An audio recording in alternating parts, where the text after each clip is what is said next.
Hello everyone, मेरा नाम है Aman Shrivastava and I welcome to you on my YouTube channel Aashan zone. Never settle for less. Guys, Agnipath scheme जो आजकल बहुत चर्चा में है, खास करके स्कीम प्रोटेस्ट हो रहे हैं, उनके वजह से ये चर्चा में बना हुआ है। अगर हम लोग 17 जून तक की बात करें तो 12 ट्रेन में जो है प्रोटेस्टर आग लगा चुके हैं। 300 ट्रेन का मूवमेंट वो इसकी वजह से अफेक्ट हुआ है। प्लस 214 ट्रेन कैंसिल हो चुकी हैं और कई ट्रेन ने अपना रूट डाइवर्ट करना पड़ा है। तो ये स्कीम है क्या, क्यों इसकी वजह से इतना वायलेंट प्रोटेस्ट देखने को मिल रहा है, आपको पूरी तरह से क्लियर हो जाएगा इस स्कीम के बारे में। बस बने रहिए एंड तक इस वीडियो में। और अगर आपको ये वीडियो अच्छा लगे तो इस वीडियो से फ़ायदा मिले तो एंड में इस वीडियो को लाइक, कमेंट, शेयर, सब्सक्राइब जरूर करिएगा। अभी तक क्या देखते थे हम लोग गाइज कि जो मिलिट्री में रिक्रूटमेंट होती है वो होती है डिफरेंट एग्ज़ाम के थ्रू। हर साल लाखों लोग फोर्स में भर्ती के लिए काफ़ी तैयारी करते हैं, मेहनत करते हैं कि किसी भी तरह हमको बस ये जॉब मिल जाए। लेकिन ऐसे में गवर्नमेंट एक स्कीम लेके आती है जिसका नाम रखती है अग्निपथ स्कीम।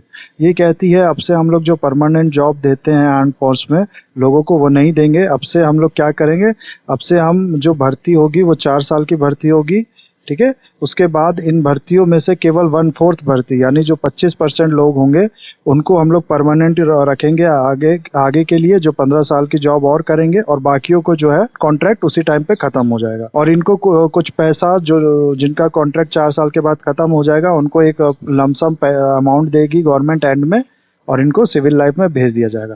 टोटल अमाउंट जो देगी गवर्नमेंट वो होगा 11.71 लाख। रिक्रूट्स होंगे, इनकी मंथली पेमेंट से कुछ हिस्सा कट के वो ऐड होगा, और उतना ही पैसा जितना वो ऐड होके बनेगा उतना ही पैसा गवर्नमेंट अपना कंट्रीब्यूट करेगी, प्लस इंटरेस्ट मिला के इस पूरे पैसे पे इनको 11.71 लाख 4 साल के बाद दिया जाएगा। प्लस इनको 48 लाख का लाइफ इंश्योरेंस कवर भी दिया जाएगा। हाल ही में एक अनाउंसमेंट करती है गवर्नमेंट की जिससे कहती है कि बाकी जो 75% होंगे जिनको आगे नहीं भेजा जाएगा जॉब के लिए, को 10% रिजर्वेशन मिलेगा CARPF में और असम राइफल्स में। प्लस एक और अनाउंसमेंट और आता है गवर्नमेंट की तरफ से कि ये जो इस साल की 2022 का जो रिक्रूटमेंट है इसके लिए जो एज लिमिट है वो 17.5 ईयर्स से लेके 23 ईयर्स के लिए कर दिया गया है। और इसके बाद के जो साल होंगे उसके लिए जो एज लिमिट होगा वो 17.5 से लेके 21 साल के लिए। तो इस साल का जो एज लिमिट है वो भी बढ़ा दिया। तो हर साल 46,000 से 50,000 सोल्जर जो हैं इस तरह से रिक्रूट होंगे। इनकी जो बेसिक पे होगी पहले साल के लिए 30,000, दूसरे साल के लिए 33,000, तीसरे साल के लिए 36,500, फिर चौथे साल के लिए 40,000। और इसका 30% जो है वो जाएगा सेवानिधि स्कीम में, बाकी का जो पैसा है वो इनको पूरा मिल जाएगा। और जो सेवानिधि स्कीम में ये एंड में इकट्ठा होकर इनको 11.71 लाख 4 साल के बाद मिलेगा। इस स्कीम के लिए 2 तरह के राय रखने वालों का ग्रुप है। एक जो इस स्कीम को सपोर्ट कर, जिसमें गवर्नमेंट खुद आती है, और दूसरा जो इसके खिलाफ है, इसके द्वारा लाए गए जो चेंजेस होंगे या फ्यूचर में उससे कंसर्न रख करता है। और कुछ इंपॉर्टेंट कंसर्न जो है इस स्कीम के वो ये बताए जाते हैं। सबसे पहले तो ये अनएम्प्लॉयमेंट बढ़ाएगा, क्योंकि हम लोग को देखने को मिला है कि कोविड-19 के चलते पिछले 2 साल में कोई रिक्रूटमेंट नहीं हुआ है फोर्स में, और इस स्कीम का मतलब है कि आगे भी 4 साल में कोई रिक्रूटमेंट नहीं होगा।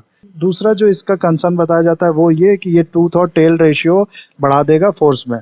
टूथ और टेल रेशियो को गाइज ऐसे समझिए, मान लीजिए हमारे पास 10 सोल्जर कॉम्बैट सोल्जर्स हैं। जैसे कॉम्बैट सोल्जर्स यानी वो जो मेन फ्रंट पे लड़ेंगे एनिमी के साथ, और इन कॉम्बैट सोल्जर्स को सपोर्ट करने के लिए हमारे पास 50 नॉन कॉम्बैट सोल्जर्स हैं। यानी कि वो जो इनको लॉजिस्टिक सप्लाई देंगे, इनको ट्रेनिंग प्रोवाइड करेंगे, और जो इनको ऐसी सपोर्ट सर्विस प्रोवाइड करेंगे इन सोल्जर्स को। तो हमारा टूथ एंड टेल रेशियो हो गया 1:5 का, ठीक है। 10 कॉम्बैट सोल्जर्स और 50 हो गए सपोर्ट सोल्जर्स। तो हम लोग का जो टूथ और टेल रेशियो हो गया 1:5 का। अब अग्निपथ योजना के बाद क्या होगा कि हर साल के बाद जो नए रिक्रूट्स होंगे इनको ट्रेनिंग देने के लिए, इनके मैनेजमेंट के लिए जो हम लोग को टेल का नंबर है वो बढ़ाना पड़ेगा। हम लोग को ज़्यादा ऑफिसर्स लगेंगे इनको ट्रेनिंग देने के लिए, क्योंकि हर साल बाद हमको ट्रेनिंग देना पड़ेगा, ठीक है। तो इसकी वजह से जो टूथ और टेल रेशियो है इसको कहा जा रहा है, हो सकता है ये इस पे असर पड़े, ठीक है।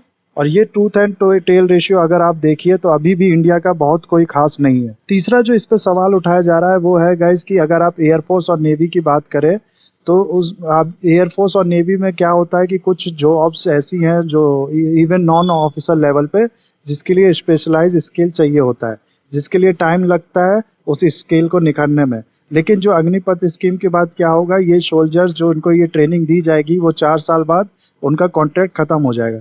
तो अभी वो अपने स्किल्स को थोड़ा समझे ही होते हैं, थोड़ा उनमें कन्विक्शन आया ही होता है, जब तक वो रिटायर हो जाएंगे। फिर क्या होगा, हम लोग को दोबारा उनको ट्रेन करना पड़ेगा। जब तक उनका जो स्किल्स है वो निखरेगी तब तक वो उनका रिटायरमेंट का टाइम हो जाएगा। तो ऐसे चांसेस है कि जो आर्मी और नेवी के कैपेबिलिटी पे असर पड़े। अगर हम आर्मी की बात करें तो गाइज जब अंग्रेजों ने ये आर्मी बनाई तो शुरुआत में डिसिप्लिन एफिशिएंसी को काफ़ी अटेंशन दिया था। कोई भी सोल्जर किसी भी जगह किसी भी कास्ट का हो उसके उसके साथ एक जैसा बर्ताव होता था। लेकिन 1857 में हम लोग क्या देखते हैं, 1857 में होती है म्यूटनी। आर्मी जो है वो बगावत कर देती है अंग्रेज सरकार के खिलाफ। का एक बहुत बड़ा कारण बताया जाता है ये जो होमोजेनियस नेचर होता है आर्मी का। उसके बाद जो आर्मी थी उसमें caste, class, place of birth, इन सब का डिस्टिंक्शन लाया जाता है। उस टाइम के बाद से आज तक का आर्मी का कैरेक्टर बन गया है। हम लोग देखते हैं जाट रेजिमेंट, सिख रेजिमेंट, इस तरह के नाम के रेजिमेंट्स। और ये जो नाम है जाट हो गया, ये सिख सोल्जर से उनको मोटिवेट करता है। लोग जो है वो मोटिवेट होते हैं अपनी कास्ट, क्लास या कम्युनिटी की पहचान से। क्या होगा, अग्निपथ ने इस प्रोसेस को रिप्लेस कर दिया है और ऑल इंडिया ऑल क्लास का प्रोसेस इंट्रोड्यूस किया है। इससे कुछ इम्पोर्टेंट प्रॉब्लम ये क्रिएट होगी, जैसे कि मोटिवेशन पे असर पड़ेगा। जब कास्ट का जो मोटिवेशन था, कास्ट का या क्लास का या फिर स्टेट का जो मोटिवेशन था वो कम, उससे जो पॉजिटिव रिजल्ट मिलते थे हमको उस पर असर पड़ेगा। Highly ethnical imbalance military create हो, जिससे एक बड़ा खतरा हमेशा बना रहता है सिविल वॉर का। अगर आप पाकिस्तान आर्मी देखें तो ये पूरी आर्मी डोमिनेट की जाती है पंजाब के लोगों के द्वारा। यही कारण है, ये एक बहुत बड़ा कारण है कि वहाँ पर आर्मी जो है बगावत कर चुकी है। ठीक है, उसके साथ ही साथ जो स्टेट वाइज कोटा होता था फोर्स की जॉब में, गवर्नमेंट ने वो भी खत्म कर दिया इस स्कीम के बाद, जिससे क्या होगा, ये डेंजर और बढ़ जाएगा।